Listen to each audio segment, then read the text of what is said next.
আজ ছুটির দিন আর বউয়ের আবদার, তাকে কিছু একটা বানিয়ে খাওয়াতে হবে। তো যথারীতি চিকেন কারিটাই আমি বানাবো। এই হলো মশলা। কড়াইতে তেল গরম হলে পরেই সঙ্গে সঙ্গে এর মধ্যে দিয়ে দিলাম আলু। আলুটা ভাজা হয়ে গেলে তুলে রাখার পর ওর মধ্যে একটু তেলে চিনি, তারপর একটু হলুদ, সেটার জন্য বেশ ভালো কালার আসে গ্রেভিতে। তারপর ফোড়নের এই মশলাগুলো দিয়ে দিলাম।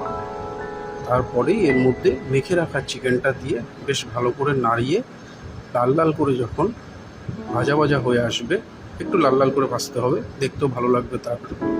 তার মধ্যে আমাকে দেবো হচ্ছে সেই প্লেটের মধ্যে সাজানো টমেটো, হাবি জাবি যা যা ছিল সব পেস্ট করা জিনিস, ওটা দিয়ে এটাকে ভালো মতো কষাতে হবে।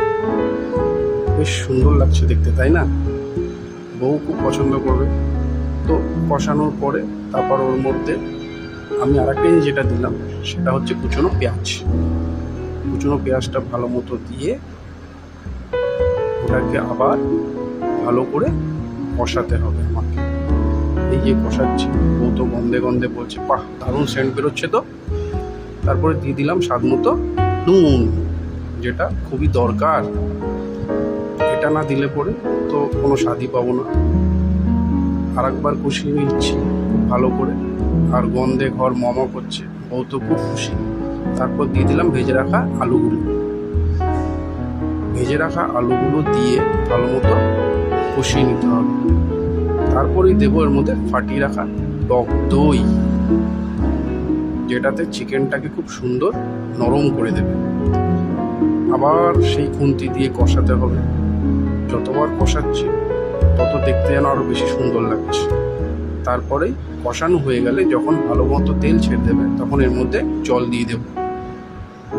পরিমাণ মতো জল, আপনি যতটা ঝোল খাবেন, যতটা মানে কারি রাখবেন, সে অনুযায়ী আপনাকে জলটার মধ্যে দিতে হবে।